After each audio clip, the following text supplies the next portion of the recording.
प्यारे दोस्तों, आज की इस वीडियो में हम बात करेंगे करबला के मैदान का एक ऐसा वाक़या जिसे शायद आपने पहले कभी नहीं सुना होगा।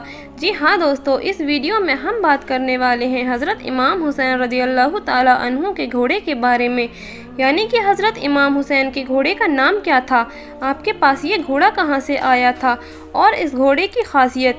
इस वीडियो में मैं आपको हज़रत इमाम हुसैन रज़ियल्लाहु ताला अन्हु के घोड़े के बारे में पूरी जानकारी देने वाली हूँ और साथ में करबला के मैदान में इस घोड़े की वफादारी का एक ऐसा वाक़या बताने वाली हूँ जिसको सुनकर यकीनन आपकी आंखों में आंसू आ जाएंगे।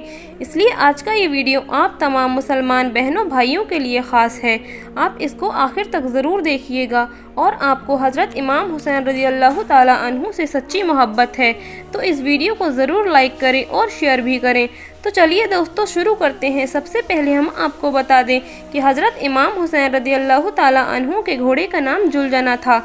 जुलजना को एक मरतबा ईरान के बादशाह ने अल्लाह के रसूल मुस्तफ़ा सल्लल्लाहु ताला अलैहि वसल्लम को तोहफे में दिया था और आप सल्लल्लाहु अलैहि वसल्लम का ये मौजज़ा था कि आप जिस घोड़े में एक बार बैठ जाया करते थे फिर उस घोड़े की उम्र बढ़ जाया करती थी, यानी कि फिर वो घोड़ा कभी बूढ़ा नहीं होता था। इसी वजह से इतने सालों के बाद भी करबला के मैदान में ये घोड़ा बिल्कुल तरोताज़ा और जवान था। दोस्तों, इमाम हुसैन के इस घोड़े की रफ्तार और उसकी ख़ास बात और उसकी खूबसूरती की वजह से उसका नाम जुलजना रखा गया था।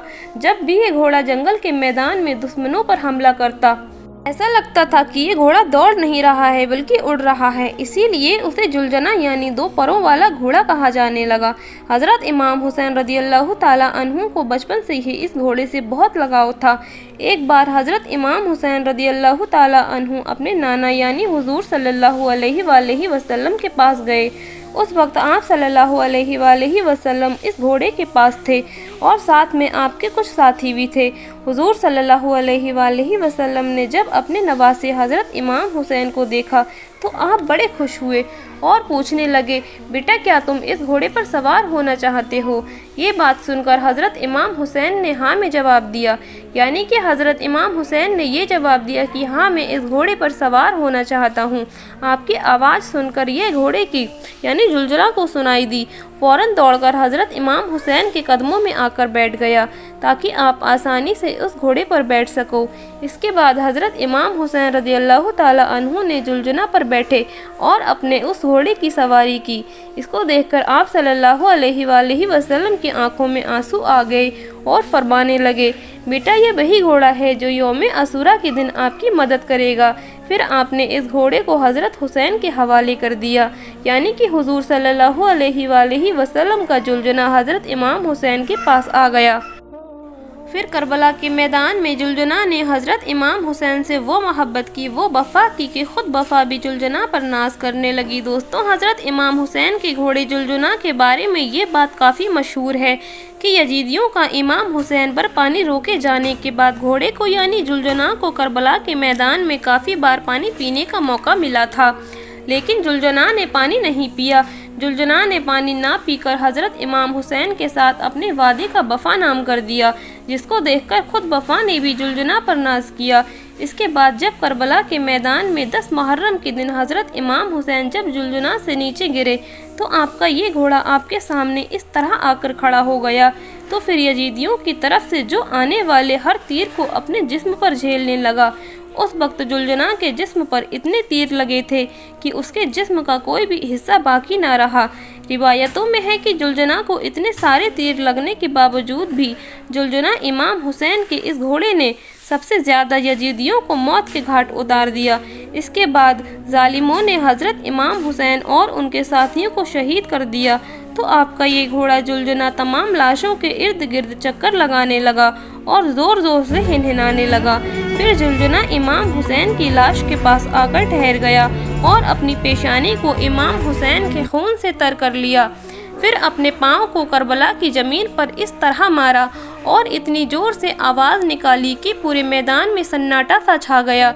ये देखकर दुश्मनों के भी पसीने छूट गए। उस वक्त उमर साद की नज़र इस घोड़े पर पड़ी तो अपने लोगों से कहने लगा, इस घोड़े को मेरे पास लाया जाए। ये घोड़ा अल्लाह के रसूल के बेहतरीन घोड़ों में से एक घोड़ा है। پھر عمر ابن سعد کے کہنے پر لوگ اس گھوڑے کو پکڑنے کے لیے دوڑنے لگے۔ جیسے ہی وہ لوگ جلجنا کے قریب آئے تو جلجنا نے اس قدر اپنا پاؤں مارا کہ اس کو واپس وہاں سے بھاگنے کا بھی موقع نہیں ملا۔ وہ لوگ وہیں پر ڈھیر ہو گئے۔ یہ دیکھ کر عمر ابن سعد چلا گیا، اس کو اس کے حالت پر ہی چھوڑ دو، دیکھتے ہیں کہ یہ کیا کرتا ہے۔ تو جلجنا نے لوگوں کے ہجوم سے نکل کر اور حضرت امام حسین کے پاس آ کر اپنی پیشانی کو حضرت امام حسین کے خون سے سرخ کر لیا۔ پھر اس طرح سے رویا کہ جیسے کوئی عورت اپنے جوان بیٹے کی لاش پر روتی ہے۔ اللہ اکبر۔ دوستوں، کربلا کے واقعے کے بعد ایک مرتبہ ایک شخص حضرت امام باقی اللہ تعالیٰ علیہ کی خدمت میں حاضر ہوا اور دستے ادب کو جوڑ کر نہایت ہی ادب کے ساتھ عرض کرنے لگا، امام وقت آپ کربلا کے میدان میں موجود تھے۔ ہم نے سنا ہے کہ جب امام حسین گھوڑے سے نیچے آئے تھے تو جلجنا آپ کا طواف کر رہا تھا اور زور زور سے آپ سے کچھ کہہ رہا تھا۔ اے رسول اللہ صلی اللہ تعالیٰ علیہ وآلہ وسلم کے نواسے، آپ ہمیں بتائیں کہ اس وقت وہ گھوڑا حضرت امام حسین سے کیا کہہ رہا تھا۔ بس اتنا سننا تھا کہ حضرت امام باقر رحمۃ اللہ تعالیٰ علیہ زارو قطار رونے لگے اور فرمانے لگے۔ اس وقت جب حضرت امام حسین گھوڑے سے جب زمین پر آنے لگے تو پھر وہ گھوڑا آپ کا طواف کرنے لگا تھا کہ دشمنوں کا کوئی بھی تیر، کوئی بھی نیزہ آپ کے جسم پر نہ لگے۔ دشمنوں کی طرف سے آنے والے ہر تیر کو وہ جلجنا اپنے جسم پر جھیلا۔ اس وقت جلجنا کے جسم پر کوئی بھی ایسی جگہ نہیں بچی تھی جہاں پر تیر نہ لگا ہو۔ اس وقت جلجنا زور زور سے چلا کر یزید کی فوج سے کہہ رہا تھا کہ لعنت ہو تم لوگوں پر کہ اپنے ہی رسول کے نواسے کو قتل کر رہے ہو۔ پھر اس شخص نے پوچھا، اے نواسائے رسول، کیا اس وقت وہ گھوڑا اور بھی کچھ کہہ رہا تھا؟ کہ اتنا سننا تھا کہ حضرت امام باقر رحمۃ اللہ تعالیٰ علیہ چیخ چیخ کر رونے لگے اور فرمانے لگے، ایسا اس وقت وہ گھوڑا کہہ رہا تھا کہ اے میرے آقا حسین، بس ایک بار آپ میری پشت پر سوار ہو جاؤ، میں آپ کو اتنا دور لے کر جاؤں گا کہ کسی بھی ظالم کا تیر آپ کو چھو نہ سکے گا۔ یہ سن کر میرے دادا حسین نے فرمایا، اے جلجنا، تم جاؤ، خیمے میں چلے جاؤ اور جا کر میری بہنوں اور میری بیٹیوں کو بتاؤ کہ آپ کا امام حسین اپنے نانا رسول اللہ صلی اللہ تعالیٰ علیہ وآلہ وسلم کے پاس پہنچ گیا ہے۔ بس اتنا سنتے ہی وہ گھوڑا خیمے کی طرف بڑھا اور جا کر بیویوں کے خیمے کے باہر زور زور سے ہنہنانے لگا۔ بیویوں نے یہ سنا تو سوچا شاید میرے مولا حسین آ گئے ہیں۔ جیسے ہی باہر آ کر دیکھا، ان لوگوں نے دیکھا کہ سواری تو آئی ہے لیکن اس کے اوپر سوار نہیں ہے اور امام حسین کا گھوڑا نیزوں اور تیروں کے زخموں سے چور چور ہے۔ تو وہ لوگ رونے لگے۔ اتنے میں روتے ہوئے 6 سال کی بی بی سکینہ جلجنا کے قریب آئیں اور کہنے لگیں کہ اے میرے بابا کے گھوڑے، مجھے یہ بتاؤ کہ جب میرے بابا میدان میں جا رہے تھے تو اس وقت وہ پیاسے تھے، میرے بابا نے پانی پیا تھا یا پھر لوگوں نے میرے بابا کو پیاسا ہی شہید کر دیا؟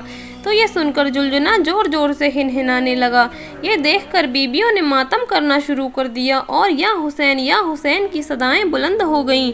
پھر شہزادی سکینہ فرماتی ہیں، اے بابا کے گھوڑے، تمہاری یہ لٹکتی ہوئی جیم بتاتی ہے، تمہارے یہ کٹے ہوئے بازو بتاتے ہیں کہ میرے بابا گھوڑے سے اترے نہیں تھے بلکہ وہ گھوڑے سے نیچے گر گئے تھے۔ دوستوں، اس شخص نے پوچھا، اے نواسائے رسول، پھر اس جلجنا کا کیا ہوا؟ وہ کہاں گیا؟ تو یہ سن کر حضرت امام باقر رحمۃ اللہ تعالیٰ علیہ نے فرمایا کہ پھر وہ یزیدیوں کا پورا لشکر اس جلجنا کو حاصل کرنا چاہتا تھا کیونکہ وہ گھوڑا رسول اللہ صلی اللہ تعالیٰ علیہ وآلہ وسلم کا بہترین گھوڑوں میں سے ایک گھوڑا تھا۔ پھر جلجنا نے اپنے آپ کو نہر فراق میں حوالے کر دیا اور کہنے لگا کہ جب میرا سوار ہی نہیں رہا تو میں بھی نہیں رہوں گا، اب میں بھی جینا نہیں چاہتا ہوں۔ اللہ اکبر۔